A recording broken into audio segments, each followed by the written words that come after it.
My best friend was a ghost. Hunter.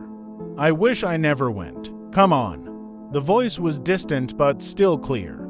You're dragging your feet. You didn't have to come. You wanted to. So, let's go. There was an irritation in her voice, almost offensive.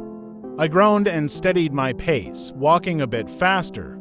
I'm coming, Celine. Jesus Christ, I snapped back. The gravel under my feet kicked up with dirt and small rocks as I quickened my pace even more. When I finally rounded the long, winding driveway, I saw it. It wasn't some huge mansion or asylum. It wasn't an old, rickety cabin either. Just a two-story, forgotten suburban home. It didn't scream haunted or scary. It seemed like a normal, abandoned house. Paint was chipping, weeds had overtaken the surrounding landscape, and the stairs leading to the front door no doubt had mold growing within the wood. The roof wasn't in terrible shape, but it was obviously missing more than a few shingles. There was no doubt there was water damage somewhere. I took out my camera and positioned it to fit the entire house into the frame. That's when I saw her. Celine was upstairs, looking at me through the window farthest to the right. She wasn't smiling or waving. She was crying. Her pained, tear-stained face stared back at me through my lens. Her mouth moved, and though I couldn't hear her, what she said was obvious. I'm so sorry. I winced and pulled my camera away from my face. Well, what do you think? Celine's voice was no longer annoyed, but lightened and cheerful. We're only here for 24 hours. We should get started. I tried to match her tone, but I just couldn't. I was always the skeptic. Science could explain anything. At least, that's what I had always told myself. I stared at the house, feeling a knot of unease tighten in my stomach. The sight of Celine's tearful face and unsettling juxtaposition against the otherwise mundane backdrop kept replaying in my mind. I knew she was hoping for something extraordinary, a ghostly revelation that would validate our decision to spend an entire day here.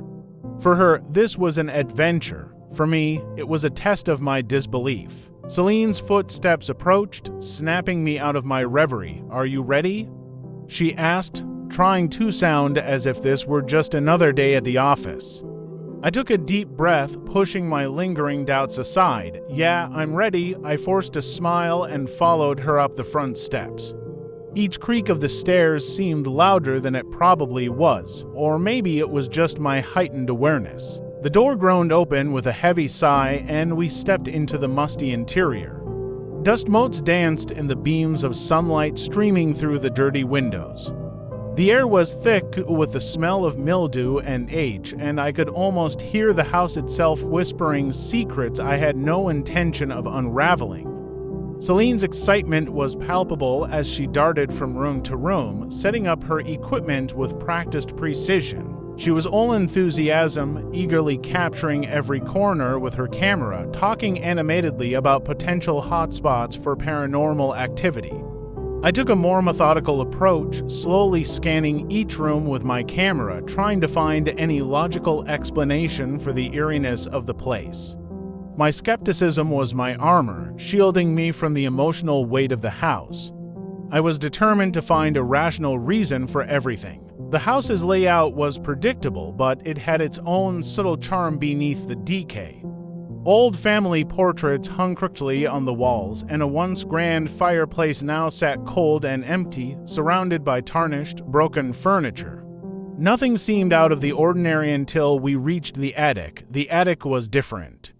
It had an unsettling silence to it, and the temperature dropped noticeably as we ascended the narrow staircase. The door to the attic was slightly ajar, and the faintest hint of something cold and damp emanated from within. I hesitated before pushing it open, the hinges protesting with a high-pitched squeal.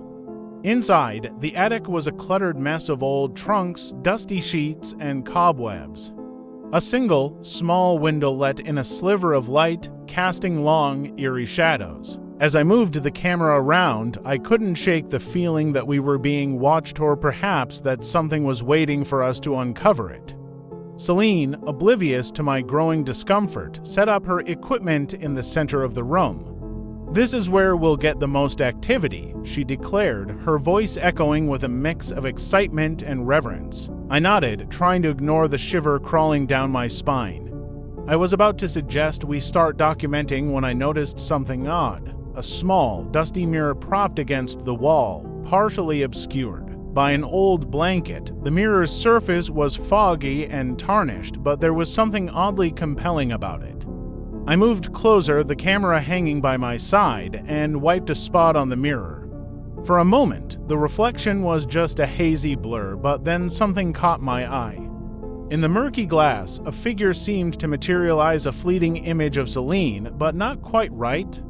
The reflection was distorted, her face twisted in a silent scream. I blinked and the image was gone. My heart raced and I glanced over at Celine, who was busy setting up her recording devices.